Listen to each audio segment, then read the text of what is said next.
укуктарына мониторинг көрүнбөгөндө кантип көрөбүз? Дал ушундай аталышта укук коргоочулардын семинары Ошто болуп өттү. Чындыгында зордук зомбулук кайталана берген жерде ал кадимки көрүнүшкө айланып, алдын алуу эч кимдин оюна келбейт. Качан гана каргашалуу окуя катталганда чуу түшүп, аны жектегени менен маселенин түйүнү чечилбей калып, окуялар кайра катталып келет.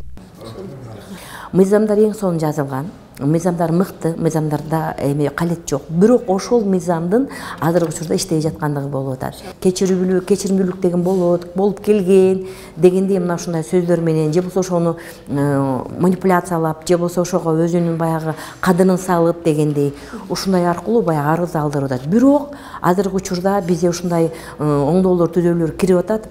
Арыз алып койгон чакта дагы сотко түшкөн иш-чара, же болсо ошо милицияга түшкөн, тергөөгө түшкөн иш-чара кайра акырына чейин ошол каралыш керек. Мында отурган ар бир катышуучу өз аймагында укугу бузулган жарандарга жардам берүү менен алектенет. Эң көп катталган укук бузуу катары үй бүлөлүк зомбулукту атаса, аяосуз деп жаш балдарга жасалган зордук зомбулукту белгилешти. Ошону менен катар мырзалар арасында суицидке барган учурлар дагы көп экендиги айтылды.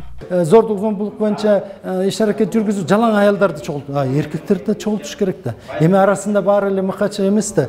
Эркектерге да зордук зомбулук болуп атат. Мисалы карыганда келиндер өч алып атат, аялдар өч алып атат. Жаш кезинде сен мени мына сага деп же майып болуп калганда дагы бир нерсе айтып кетейин, эркектерден суицид көп болуп атат.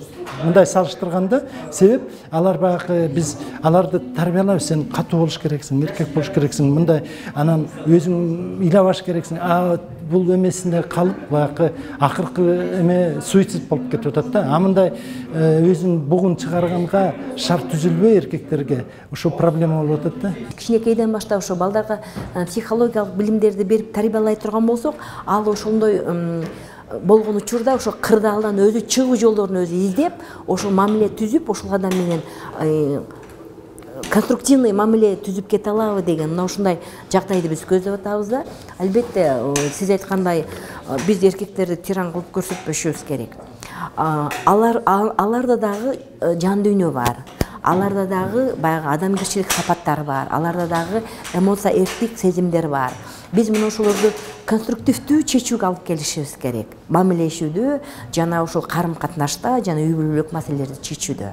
Мурдагы акыйкатчы Атыр Абдрахматова укук бузуулар толугу менен токтосун десек, мыйзамдын толук иштөөсүн камсыздаш керек дейт. Зордук зомбулукка жеткенге чейин эле факты катталды, бүттү, жоопкерчиликке тартылыш керек.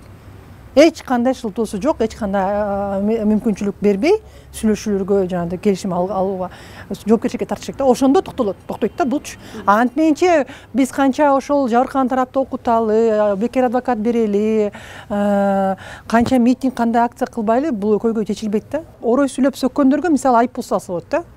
Айып пул сал, бир төлөйт, эки төлөйт, үчүнчү төлөйт, анан ары зордук зомбулукка барыш эмес, аял кишиге орой, кичинекей балага орой сүйлөгөндөн мурун ойлонот. Эртең кайрама айып пул салып койсом эмне кылам? Биз чөнтөккө урмайынча бул тилекке каршы мыйзам бузгандар менен ошол аялдардын, балдарыбыздын укуктарын төлөгөн адамдардын санын кыскартылбайбыз да. Бул иш-чаранын максаты да ошол, укук коргоочулардын башын бириктирип, коомдогу көйгөйлөргө анализ жасап, өкмөткө көйгөйдү чечүүнүн жолун сунуштоо. Бул жерге Ош, Баткен жана Жалал Абадтын укук коргоочу, эксперт, активисттери чогулган. Коомчулук майыптуулугу бар адамдардын майыптуулугу бар адамдар кылат өздөрүчү. Бизге мамилеси менен мен көп жүргөм, коляскачан көп жүргөм, таяк менен көп басам, ошол жерлерде дагы мага аябай жакпайт да. Ошон үчүн мындай тыйын таштап кеткени мен сураган жокмун, башка нерсе кылган жокмун.